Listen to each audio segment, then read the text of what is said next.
জামাতের গ্রেটার বাংলাদেশ ষড়যন্ত্রের সঙ্গে এ রাজ্যের রাজনৈতিক যোগ আছে কি? বাংলাদেশ বিমান বাহিনীর কন্ট্রোল পাওয়ার কি এই মুহূর্তে পাকিস্তান এয়ারফোর্সের হাতে?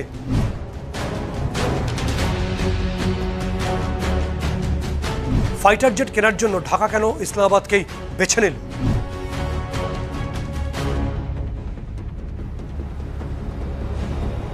বাংলাদেশ সীমান্তে বিএসএফ আয়রন হ্যান্ড ক্র্যাকডাউন শুরু করলো কেন? হঠাৎ করে শিলিগুড়ি চিকেন্স থেকে ভারত কেন ডিফেন্স স্ট্রেংথ বাড়াচ্ছে?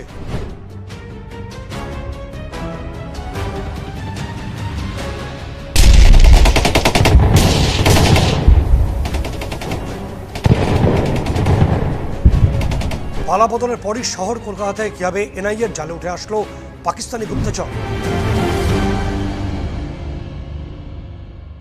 নমস্কার, আমি সত্যজিৎ মুখোপাধ্যায়। জয় হিন্দের এই এপিসোডে আপনাদের প্রত্যেককে অনেক স্বাগত। গত 14ই মে কর্তব্যরত পুলিশ অফিসারদের চোখ হট করে আটকে যায় একটি ইমেল। সেই ইমেলটিকে খুলে দেখা যায় যে সেখানে শহর কলকাতার বিভিন্ন অংশে অন্তত 170টি জায়গায় আত্মঘাতী বিস্ফোরণের হুমকি দেওয়া হয়েছে। এবং যেসব হুমকি নয়, হুমকি দেওয়া হয়েছে কুখ্যাত জঙ্গি সংগঠন বিশ্বের ত্রাস আল কায়দার নাম করে। এবং এরপর দ্রুত তদন্ত নামে কলকাতা পুলিশ এসটিএফ। এবং দেখা যায় যে একটা ব্যক্তিগত আক্রোশে এই ঘটনাটা ঘটানো হয়েছে। একটা হক্স ইমেল করা হয়েছিল, হক্স কল করা হয়েছিল এবং ফেক ইমেল ছিল। পরবর্তী সময় গার্ডেন রিচ এলাকা থেকে 27 বছর বয়সী হাসনান ইকবালকে গ্রেপ্তার করে কলকাতা পুলিশ। যদি এটা একটা বিক্ষিপ্ত ঘটনা বলে পুলিশ মনে করছে, কিন্তু গোয়েন্দারা মনে করছেন যে এটা একটা বিক্ষিপ্ত ঘটনা। কিন্তু দীর্ঘ সময় ধরে পূর্ব ভারতের প্রাণকেন্দ্র কলকাতা বিভিন্ন জঙ্গি জিহাদি গোষ্ঠী, বিভিন্ন স্লিপার সেল বা হ্যান্ডলারদের একটা মিটিং পয়েন্টে পরিণত হয়েছে। অন্তত গত 15 বছরে বা তৃণমূল জামানায় সেই পর্বটা আরও বেড়েছে। এবং এটা দেখা গেছে যে গত 15 বছরে বিভিন্ন যে জঙ্গি সংগঠন, তাদের স্লিপার সেল বা তাদের যে সাপোর্টার, তাদের গোপন বৈঠক, একাধিক বৈঠক এই শহর কলকাতার বিভিন্ন অংশে ঘটেছে। ঠিক যে কারণে বাংলাদেশের জামাতে ইসলামের সদস্যরা বারংবার দেখা গেছে যে তারা হুঁশিয়ারি দিয়েছে, তারা গ্রেটার বাংলাদেশের দাবি করেছে এবং হুঙ্কার দিয়েছে যে যে কোনো সময় তারা কলকাতাকে আক্রমণ করবে। এখানে একটা ইন্টেলিজেন্স রিপোর্ট আসছে। সেই রিপোর্টে বলা হচ্ছে যে বাংলাদেশের জামাতে ইসলামী বা সেখানকার মৌলবাদী সংগঠনগুলো মনে করে যে তারা যখন এপার বাংলায় প্রবেশ করবে বিভিন্ন সীমান্তের ফাঁক ফোকর বলে, এবং তারা এখানে আক্রমণ সংগঠিত করবে কলকাতা এবং সংলগ্ন অংশ রাজ্যের উপরে, তখন সেই অংশের নাম তারা দেবে গজবায়াতুল হিন্দ বা গজবায় হিন্দ, বহু প্রতীক্ষিত। এবং মৌলবাদী বা কট্টর মুসলিমদের এটা একেবারে সর্বাগ্রে প্রয়োজন, তারা মনে করে যে গজবায়াতুল হিন্দ তারা করেই ছাড়বে। মোদীকে ক্ষমতা থেকে নামিয়ে আমরা ভারতে ইসলামী পতাকা উদ্দিন করবো ইনশাআল্লাহ।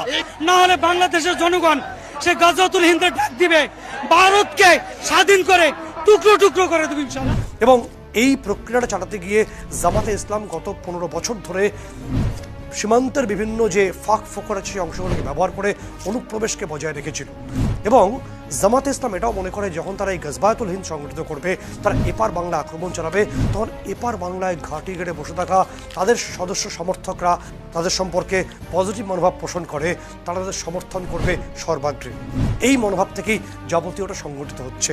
এবং শহর কলকাতাকে ঘিরে এই জঙ্গি করিডোরকে অক্ষুণ্ণ রাখতে আপনারা দেখবেন যে নির্বাচনে পরাজিত হওয়ার পরও মমতা বন্দ্যোপাধ্যায়কে মুখ্যমন্ত্রী পদে ফের পুনর্বহাল করার দাবিতে এই মুহূর্তে যখন আমরা এপিসোড শুট করছি, সেই সময় বাংলাদেশ সংলগ্ন ঢাকা এবং বিভিন্ন অংশে খেলাফতে মজলিস সহ বিভিন্ন মৌলবাদী সংগঠন তারা রাস্তায় রয়েছে। তারা চায় যে ফের রাজ্যের মসনদে বসুন মমতা বন্দ্যোপাধ্যায়। কেন চান, কেন তারা মুখ্যমন্ত্রী হিসেবে ফের মমতা বন্দ্যোপাধ্যায় দেখতে চাইছেন, তার মধ্যে অনেক জটিল অঙ্ক নিশ্চিতভাবে তো আছে, যেটা আমাদের ন্যাশনাল সিকিউরিটি অবজারভারদের চোখে বারংবার ধরা পড়েছে। জয় হিন্দের এই এপিসোড থেকে শুধুমাত্র আমি বলছি না, গত 15 বছরে মমতা বন্দ্যোপাধ্যায়ের আমলে এই শহর কলকাতা যে কার্যত জঙ্গি জামাতদের স্বর্গরাজ্যে পরিণত হয়েছিল, তাদের মিটিং পয়েন্টে পরিণত হয়েছিল, তার হাতে কোনো প্রমাণ আবার মিলল। কারণ সম্প্রতি এনআইএর হাতে গ্রেপ্তার হয়েছে এই শহরের বাসিন্দা জাফর রিয়াজ। জাফর রিয়াজের কাজ কী ছিল? এই জাফর রিয়াজ মূলত আমাদের দেশের গোপন তথ্য বা আমাদের ন্যাশনাল সিকিউরিটির বিভিন্ন দিক সম্পর্কে যে সিক্রেট ইনফরমেশন, তা তিনি পাচার করছিলেন পাক গুপ্তচর সংস্থা আইএসআইকে। এবং দীর্ঘ সময় ধরে চলছিল, গোয়েন্দা তাকে ট্র্যাক করে এবং তথ্য বলছে দিল্লিতে পাক এম্বাসির যারা ডিপ্লোম্যাটিক কভারে থাকা এজেন্টরা রয়েছে তাদের কাছে এই জাফর রিয়াজ এত বড় ক্যাচ ছিল যে তার কোড নেম পর্যন্ত দেওয়া হয়েছিল। এবং তার কোড নেম ছিল রিজভি। এখন এনআইএর গোয়েন্দারা যারা দেখছেন যে এই রাজ্যের কোনো রাজনৈতিক মহলের যোগ আছে কিনা সেটাও খতিয়ে দেখা হচ্ছে। এরপর পালাবদলে বিজেপি সরকার ক্ষমতায় আসার পরই কার্যত সীমান্ত সিল করার প্রক্রিয়া শুরু হয়েছে। গোয়েন্দা রিপোর্ট এটাকে সাধুবাদ জানিয়েছে, কিন্তু এটাও বলছে যে জল অনেকটা গড়িয়ে গেছে, সময় অনেকটা অতিবাহিত হয়ে গেছে। কারণ পূর্ব সীমান্তে পাকিস্তান এবং জামাত তারা হাত ধরে অনেকটা এগিয়ে গেছে। ভারতের বিরুদ্ধে একটা জমি তারা তৈরি করেছে এই পূর্ব সীমান্ত জুড়ে, এবং বিভিন্ন ইন্টেলিজেন্স রিপোর্ট যা আমরা জানতে পারছি এখনো পর্যন্ত, তাতে একটা বিপজ্জনক পরিস্থিতি তৈরি হয়েছে। কারণ বাংলাদেশ বিমান বাহিনীর নিয়ন্ত্রণ কার্যত পাকিস্তান এয়ারফোর্সের হাতে এই মুহূর্তে চলে গেছে বলে একটা বড় অংশ মনে করছে। কিভাবে গেছে সেই ব্যাখ্যা আমি আপনাদের দিচ্ছি। তার আগে এটা বলে রাখার প্রয়োজন যে আরও একটা বড় গেম খেলে ফেলেছে ইউএসের যে ইন্টেলিজেন্স সংস্থা রয়েছে সিআইএ। তাদের নির্দেশেই কার্যত এখন বিভিন্ন অংশে বিভিন্ন অপারেশন হচ্ছে, এবং ইতিমধ্যে আরও একটা গোপন রিপোর্ট আমরা জানতে পারছি। সেই রিপোর্ট অনুসারে আমেরিকা এবং বাংলাদেশের মধ্যে একটা চুক্তি সম্পাদিত হতে যাচ্ছে। এই চুক্তিটার অফিসিয়াল নাম হলো এগ্রিমেন্ট অন রেসিপ্রোকাল ট্রেড বা এআরটি।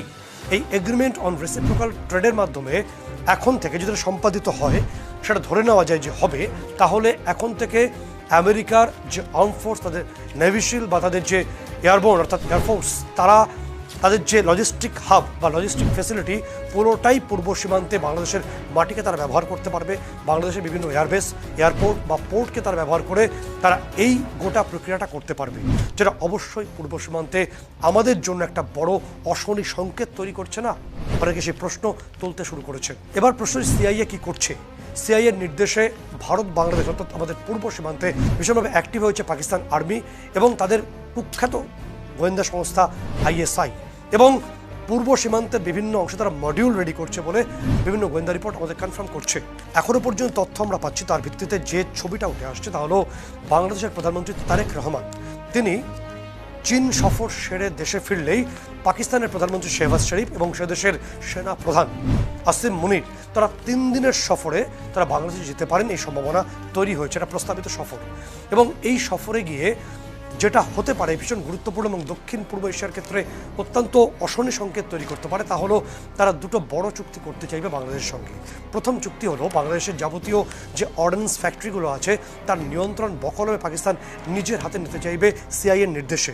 দ্বিতীয়ত, বাংলাদেশ যে সেনাবাহিনী তার যে কনফিডেন্সিয়াল হার্ডওয়্যার সিস্টেম আছে সেটাকেও নিয়ন্ত্রণ করতে চাইছে পাকিস্তান সেনা। ফলে এই দুটি ক্ষেত্রই ভীষণভাবে অ্যালার্মিং ভারতের জন্য। তবে এই খবর বা তথ্য সামনে আসার পরেই ঢাকায় স্থিত পাক যে এম্বাসি রয়েছে তারা জানিয়েছে বিষয়টি এখনও প্রস্তাব আকারে আছে, এখনও পর্যন্ত কোনো চূড়ান্ত সিদ্ধান্ত হয়নি। চূড়ান্ত সিদ্ধান্ত হয়ে যাবে সেই ছবি আমরা নিশ্চয়ই জানতে পারবো। তার আগে যেটা গুরুত্বপূর্ণ বিষয়, যে ছবিটা ভীষণ গুরুত্বপূর্ণ, আমি কিছু আগে বলছিলাম যে বাংলাদেশ বায়ুসেনা কার্যত তার নিয়ন্ত্রণ খুঁয়ে দিয়েছে পাকিস্তান এয়ারফোর্সের কাছে। কেন বলছিলাম?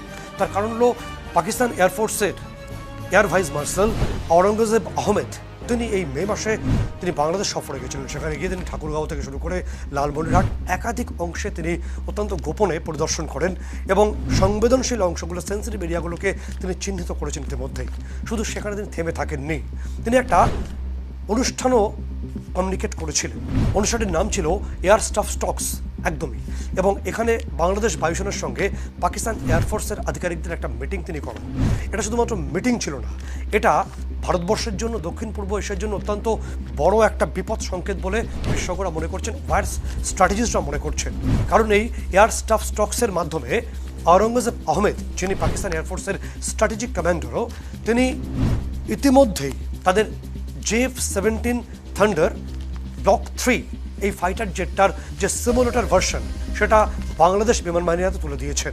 অর্থাৎ এই JF-17 তার সিমুলেটর ভার্সন ইতিমধ্যে বাংলাদেশ বিমান বাহিনী তাদের হাতে পেয়ে গেছে, এবং গোয়েন্দা রিপোর্ট দাবি করছে যখন এই সিমুলেটর ভার্সন বাংলাদেশ বিমান বাহিনীকে হস্তান্তর করা হচ্ছে, তখন এই আওরঙ্গজেব আহমেদ, যিনি পাকিস্তান এয়ারফোর্সের একজন স্ট্র্যাটেজিক কমান্ডারও, তিনি পরিষ্কারভাবে একটা ন্যারেটিভকে সামনে নিয়ে আসেন। তিনি বলেন কিভাবে অপারেশন সিঁদুরের সময় এই JF-17 থান্ডার দিয়ে ভারতকে পর্যদস্ত করেছে পাকিস্তান এয়ারফোর্স।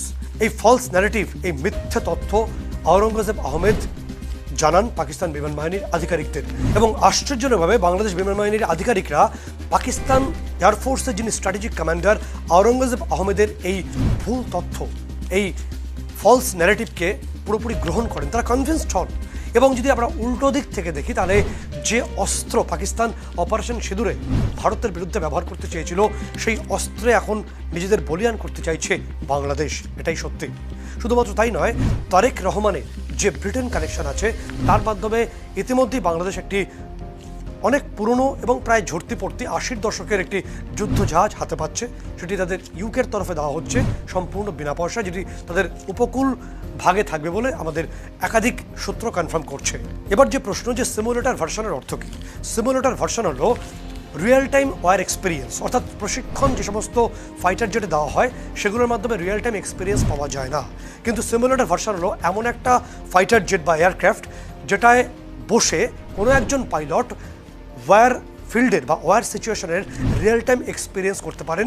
সেটার মাধ্যমে তিনি mid air combat, air superiority, একই সঙ্গে ফাইটার জেটের বিভিন্ন কলা কৌশল বা ওয়ার স্ট্র্যাটেজিটাও বোঝা যায় এই সিমুলেটর ভার্সনের মাধ্যমে।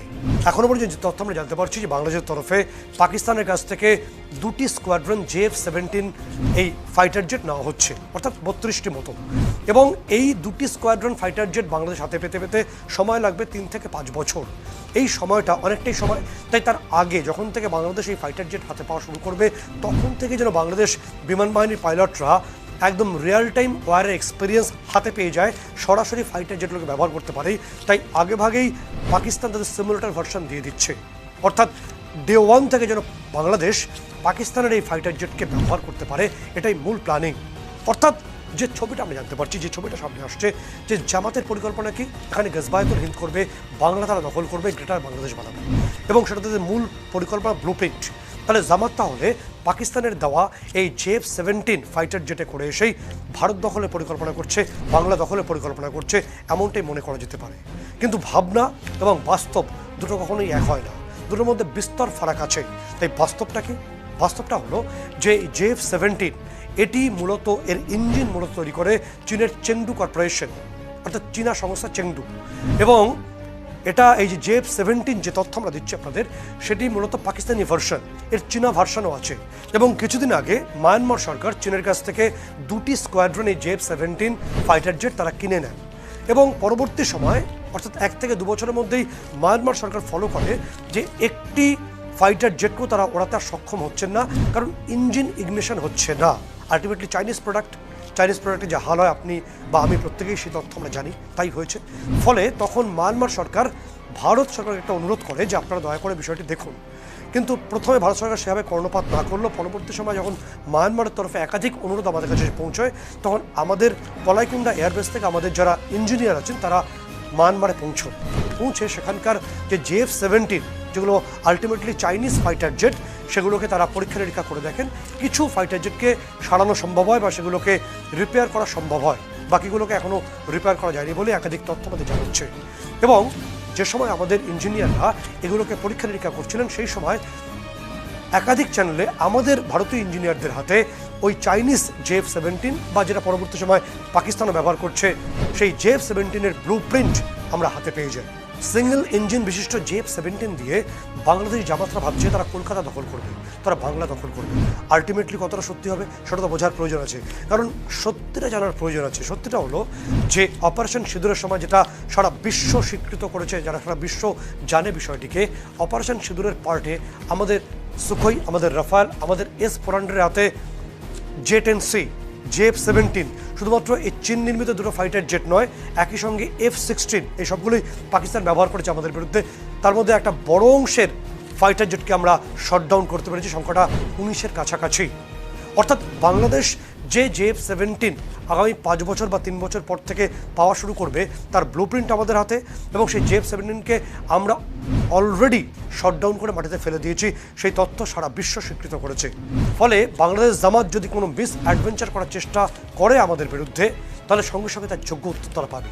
উত্তরও তো পাওয়া শুরু করে দিয়েছে, কারণ শুধু আকাশসীমা নয়, স্থলসীমাতে আমাদের অ্যাকশন বোধহয় শুরু হয়ে গেছে।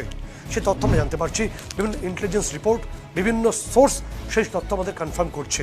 তথ্য বলছে যে পাকিস্তানের air vice marshal Aurangzeb Ahmed তিনি পূর্ব সীমান্তে দীর্ঘদিন ছিলেন, এবং এই পূর্ব সীমান্তে থেকে তিনি বিভিন্ন অংশ অর্থাৎ লালমনিরহাট, ঠাকুরগাঁও থেকে শুরু করে বিভিন্ন যে সংবেদনশীল অংশ সেন্সিটিভ এরিয়াগুলোতে পরিদর্শন করেন, সেগুলোকে লোকেট করেন।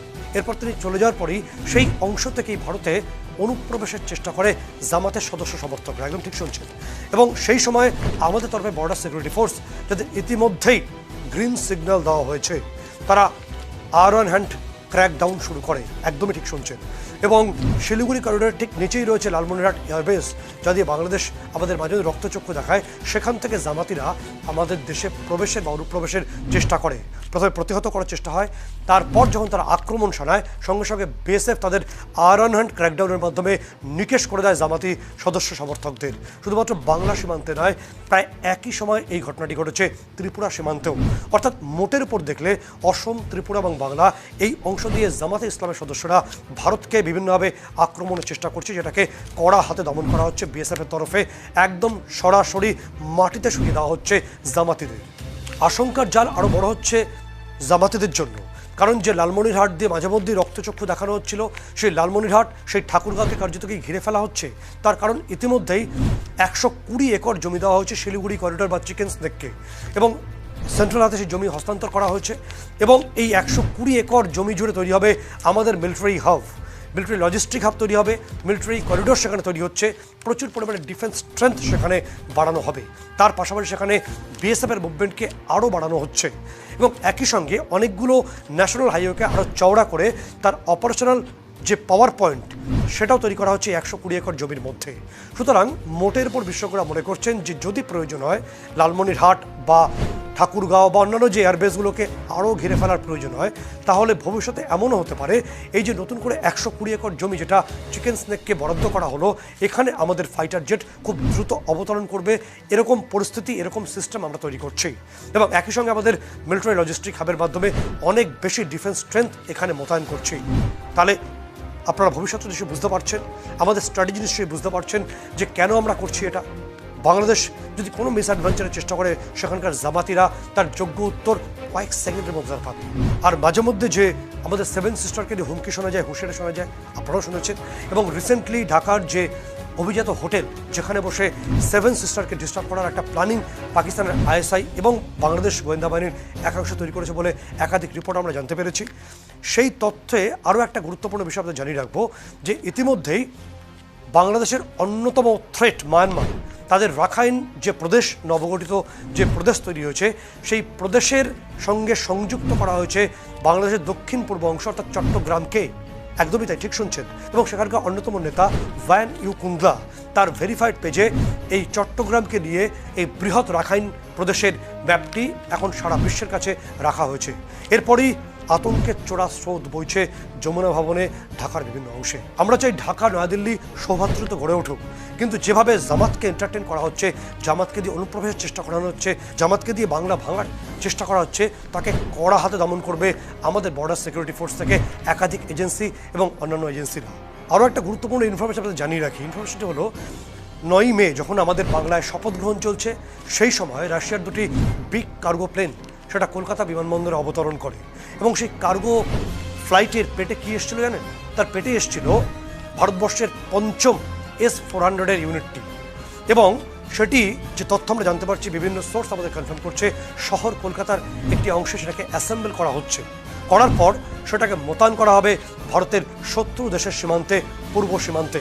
অর্থাৎ একটি S-400 পাকিস্তানকে ছিন্ন বিচ্ছিন্ন করে দিয়েছে, আমাদের সুদর্শন চক্রের মাধ্যমে ছিন্ন বিচ্ছিন্ন হচ্ছে পাকিস্তান। অলরেডি আমাদের শিলিগুড়িতে S-400 আছে, তার পাশাপাশি আরও একটিকে ইনস্টল করছি আমরা আমাদের পূর্ব সীমান্তে। ফলে দুটি সুদর্শন চক্রে ছিন্ন বিচ্ছিন্ন হবে আমাদের শত্রু দেশ এখন থেকে। সেই পরিস্থিতি, সেই পরিবেশ আমরা তৈরি করছি। আপনাদের জানি রাখবো যে সিআইএ শুধুমাত্র আইএসআইকে না, পাকিস্তানকে না, সিআইএ ইউরোপিয়ান ইউনিয়ন বা ন্যাটো গোষ্ঠীভুক্ত দেশগুলোকে ব্যবহার করতে চাইছে ভারতের বিরুদ্ধে। একদমই ঠিক শুনছেন। যে কারণে সিআইএর তরফে পূর্ব সীমান্তে ন্যাটো গোষ্ঠীভুক্ত দেশ ইউকে সহ একাধিক দেশকে ব্যবহার করার প্রক্রিয়া শুরু হয়েছে। পাল্টাচার ভারতও দিয়েছে। আমাদের তরফে প্রধানমন্ত্রী নরেন্দ্র মোদী সম্প্রতি নর্ডিক ভুক্ত দেশে তিনি সফরে গেছিলেন, এবং এই নর্ডিক দেশ যেমন আয়ারল্যান্ড, সুইডেন বা ডেনমার্কের মতো দেশে তিনি সফর করেন। এবং সেই সফর চলাকালীন সেখানকার দেশগুলো অর্থাৎ নর্ডিক মঞ্চের দেশগুলো যেমন ডেনমার্ক ইতিমধ্যেই ভারতবর্ষকে সুপার পাওয়ার বলে ঘোষণা করে দিয়েছে। অর্থাৎ ভারতবর্ষকে ঠেকিয়ে রাখার জায়গা বোধহয় আর আমেরিকার হাতে নেই। এবং একই সঙ্গে এই নর্ডিকভুক্ত দেশগুলো বা নর্ডিক মঞ্চের দেশগুলো, তার পাশাপাশি ন্যাটো মঞ্চের দেশগুলো ভারতকে ইতিমধ্যে তাদের গার্জিয়ান বলে মানতে শুরু করেছে বলে একাধিক আন্তর্জাতিক মঞ্চ থেকে আমরা জানতে পারছি। এবং তার পাশাপাশি ভীষণ গুরুত্বপূর্ণ তা হলো যে ভারতকে সামনের সারিতে রেখে একাধিক দেশ যেমন সুইডেন, ডেনমার্ক সহ বাকি দেশগুলো তারা ন্যাটোর মঞ্চ ছাড়তে রাজি, আমেরিকাকে বুড়ো আঙুল দেখি। ফলে আমেরিকার রাতের ঘুম কি উঠবে এরপরে, যে তাদের কার্যত অন্ধকারে দেখেই ভারত কিভাবে দাবার চাল চেলে দিয়েছে। তাই আজকের ভারত জানে নিজেকে কি করে সুরক্ষিত করতে হয় এবং সীমান্তে জামাতি এবং পাকিস্তানিদের কীভাবে সাহায্য করতে হয় সেটাও জানে আজকের ভারত। আরও গুরুত্বপূর্ণ, রেলিভেন্ট এবং অথেন্টিক ইনফরমেশন নিয়ে ফিরছি পরবর্তী এপিসোডে। ততক্ষণ পর্যন্ত আপনাদের সকলকেই জয় হিন্দ।